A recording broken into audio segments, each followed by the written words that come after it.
그런데 회사가 돼서 규모가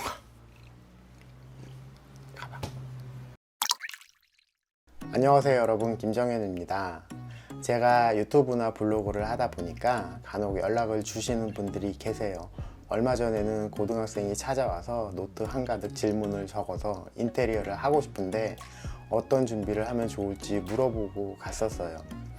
인테리어는 바라보는 시선에 따라서 또 하는 일의 영역에 따라서 여러 가지로 분류해 볼 수 있겠죠. 크게 구분하자면 인테리어 설계 디자인 파트하고 인테리어 시공 파트가 있어요. 그래서 인테리어 디자이너가 있고 현장 감리 혹은 현장 소장이 있겠죠. 물론 이 두 가지를 다 하시는 분들도 많아요. 더 세분화해서 이야기해 볼 수도 있겠지만은 오늘은 인테리어를 사업적인 영역에서 말씀을 나눠보려고 해요. 인테리어를 사업의 영역으로 가져오면 제일 먼저 고객이 있어야 돼요. 매일 우리 집만 뜯었다 붙였다 할 수는 없잖아요.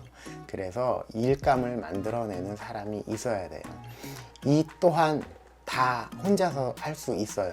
그런데 회사가 커 나가기 시작하면 분야별로 전문화될 필요성을 느끼게 되실 거예요. 회사의 규모가 조금씩 늘어나기 시작하면 그에 더해서 기획하는 사람, 자금 담당하는 사람, 홍보하는 사람, 사후 처리하는 사람 등 각 분야의 전문가들이 필요하시게 될 때가 와요. 처음 창업했을 때는 이 역시 혼자서 다 하실 수 있어요. 그런데 이렇게 일을 진행하시다 보면 분명히 한계에 다다르게 돼요. 아무리 개인의 능력이 출중해도 물리적인 한계가 올 수밖에 없어요. 내가 설계하고 있고 또 디자인하고 있는 과정에서 현장에 문제가 생기면 바로 놓고 달려나가 봐야 할 수도 있고요. 또 현장에서 일을 하고 있는데 다음 고객에게 전화가 오면 약속을 잡고 미팅을 해야 되는데 이 약속 잡는 게 쉽지 않아요. 수도 없는 경쟁 업체에게 고객을 빼앗길 수도 있겠죠. 한 번에 하나씩 일을 끝내면 좋겠지만은 인테리어는 지금 하고 있는 공사가 끝나기 전에 반드시 다음 일을 잡아놔야 돼요. 그래야 일의 연속성을 가져갈 수 있겠죠. 그래서 이런 물리적인 한계에 부딪힐 수밖에 없고 서로 보완해 줄 수 있는 사람이 반드시 필요하다는 말씀을 드리는 거예요. 처음 이 고등학생이 저한테 질문했던 것처럼 인테리어 일을 하려면 어떤 준비를 해야 하는지 물어보시는 분들께 제가 답을 해드리는 건 인테리어 일이 어떻게 돌아가는지 전반적으로 알아보고 내가 가장 잘할 수 있는 일을 선택한 다음에 나머지는 나보다 잘하는 사람의 도움을 받아야 된다라는 말씀을 드려요.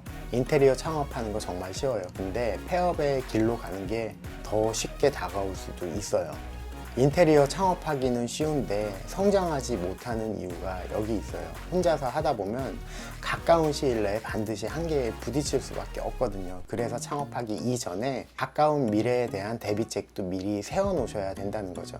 내가 지금 이 일을 하고 있는데 일이 계속 연속되게 이어지면 어떻게 해야 되나, 그리고 일을 하다 보면 지금 하고 있는 일 그리고 다음에 잡아놓고 있는 일 이외에 정말 괜찮은 일거리가 들어올 때가 있어요. 이럴 때는 어떻게 해야겠어요? 그래서 반드시 그 일에 대한 대비책도 세워 놓으셔야 해요. 저한테 연락을 주신 분들이 CAD를 배워야 될까요? 아니면 기술을 배워야 될까요? 많이 물어보시는데 영상에서 몇 번 말씀드렸었어요. 일에 대한 전반적인 구조를 파악하시고 당장은 모든 걸 혼자 해야겠지만 내가 가장 잘할 수 있는 일을 체크하고 준비하고 계시는 게 좋을 것 같아요. 인테리어 업체를 대상으로 저는 네이버 카페를 운영하고 있어요. 근데 여기 계신 분들께서 가장 고민하는 게 인테리어 디자인도 아니고 인테리어 시공도 아니에요. 일거리가 없다는 게 여기 계신 업체들의 가장 큰 이슈예요. 스스로 이렇게 일감을 만들어내는 능력이 부족하다라는 판단이 들면 반드시 누군가에게 도움을 받아야 돼요. 그래서 인테리어 중개 업체도 생겨난 게 아닐까 싶어요. 고객과 업체를 연결시켜 준다는 걸 표방하고 있지만 사실은 업체에게 고객을 찾아서 영업해주는 역할이 더 크다고 생각이 들어요.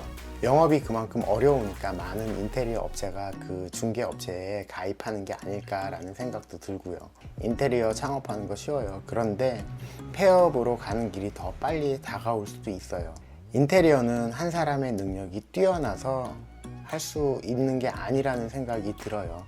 혼자서 창업은 할 수 있지만 계속 유지하기 위해서는 반드시 나보다 잘하는 사람의 도움을 받아야 하고요.